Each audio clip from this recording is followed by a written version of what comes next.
Press কনফারেন্সে এসছেন তাদের সবাইকে অভিনন্দন জানাই। প্রেস কনফারেন্সটা ডাকার কারণ আমাদের ছাত্র যুবদের উদ্যোগে এই জেলায় আগামী 25 এবং 26 তারিখ ছাত্র যুব উৎসবের সমাপ্তি অনুষ্ঠান হচ্ছে মধ্যমগ্রামে, এবং সুকান্ত ভট্টাচার্য, সলিল চৌধুরী, ঋত্বিক ঘটকের জন্ম শতবর্ষ উপলক্ষে এই ছাত্র যুব উৎসব আমরা সংগঠিত করেছি। গত এক মাসের বেশি সময় ধরে বিভিন্ন অঞ্চলে আমাদের লোকাল জেলার বিভিন্ন প্রতিযোগিতা, বিভিন্ন ইভেন্ট করতে করতে আমরা আমাদের 25 এবং 26 তারিখে সমাপ্তি অনুষ্ঠানে মিলিত হব। মূল লক্ষ্য আমাদের এই ছাত্র যুব উৎসব করবার পেছনে সেটা হচ্ছে যে সংস্কৃতি পশ্চিমবাংলার ছিল, ঐক্যের সংস্কৃতি, ডেভেলপমেন্ট, ইউনিটি এবং সেকুলারিজম, ধর্মনিরপেক্ষতা, এই সংস্কৃতি আমাদের পশ্চিমবাংলার গর্ব ছিল। একই সঙ্গে আমরা নজরুল এবং রবীন্দ্রনাথের কথা বলতাম।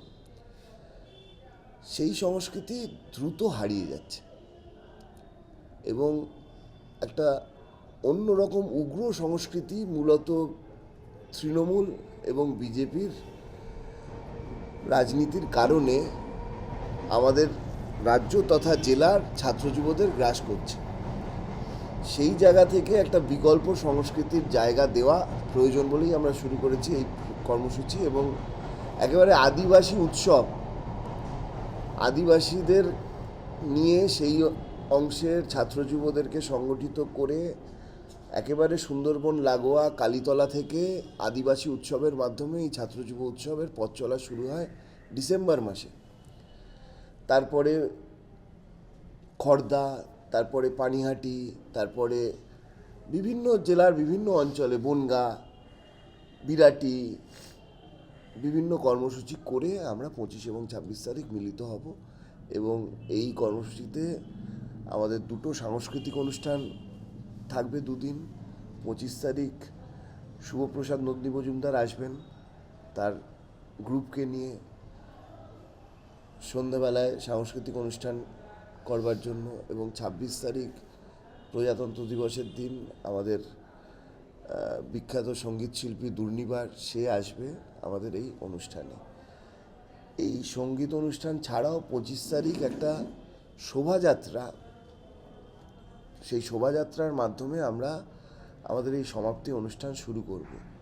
শোভাযাত্রার বার্তা থাকবে ভারতের সংবিধানকে রক্ষা করা, ভারতের বহুত্ববাদকে রক্ষা করা এবং ভারতের গণতান্ত্রিক যে পরিকাঠামো যার উপরে রোজ আক্রমণ হচ্ছে, সেই গণতান্ত্রিক পরিকাঠামোকে রক্ষা করবার বার্তা নিয়ে একটা আমরা শোভাযাত্রা দিয়েই শুরু করব 25 তারিখ। এবং 26 তারিখ যেহেতু প্রজাতন্ত্র দিবস, 26 তারিখ আমাদের প্রজাতন্ত্র দিবসকে সামনে রেখে সংবিধান রক্ষার শপথ নিয়ে মধ্যমগ্রামে মানববন্ধন কর্মসূচি এবং ম্যারাথন দৌড় কর্মসূচির মাধ্যমে 26 তারিখের কর্মসূচি আমরা শুরু করতে চলেছি। মানে এই অনুষ্ঠানগুলো তো একই সঙ্গে যুব সমাজকে একটা শক্তিও দেওয়া, আগে এটা ছিল, আমরা নিজেরাও ছোটবেলা দেখেছি, কিন্তু এখন ইদানিংকালে এই ব্যাপারটা অনেক কম। মানে এর প্রচারটা, এই যে আপনি বললেন অনেক দিন ধরে চলছে, সেইটা কিন্তু এই জেলাতে তার প্রভাব এসে পড়েনি। এখন প্রেস মিট হচ্ছে, জানা যাচ্ছে, এইটা মানে আরেকটু কি মানুষের মধ্যে ছড়িয়ে দেওয়ার। না, আমরা আমাদের কাছে তথ্য রয়েছে, আমাদের এই যে বিভিন্ন প্রতিযোগিতা সবকটা মিলিয়ে আমরা অন্তত নতুন 10,000 ছাত্রছাত্রী, যুবক যুবতীদের কাছে পৌঁছাতে পেরেছি যারা ডিরেক্টলি আমাদের এই প্রতিযোগিতায় পার্টিসিপেট করেছে, ডিরেক্টলি। এবং এই সমাপ্তি অনুষ্ঠানের মাধ্যমে আমাদের টার্গেট আরও অন্তত 25,000 কম বয়সী ছেলেমেয়েদের কাছে পৌঁছানোর একটা বিকল্পের বার্তা দিয়ে। এখন এটা আপনি ঠিকই বলেছেন যে আর একটা আঙ্গিক আমাদের যেটা রয়েছে, যে 2011 সাল অবধি যতদিন বামফ্রন্ট সরকার ছিল ততদিন বামফ্রন্ট সরকারের উদ্যোগেই এই রাজ্যে ছাত্র যুব উৎসব পালিত হতো, সরকারি উদ্যোগে। আমাদের মাথার উপরে কমরেড সুভাষ চক্রবর্তী ছিলেন, ইউথ অ্যান্ড স্পোর্টস ডিপার্টমেন্টের মাধ্যমেই এই কর্মসূচি হতো। কিন্তু কোনো অজ্ঞাত কারণে মমতা বন্দ্যোপাধ্যায় মুখ্যমন্ত্রী হওয়ার পর থেকে আর এই সরকারি উদ্যোগে ছাত্র যুব উৎসব আমরা দেখিনি।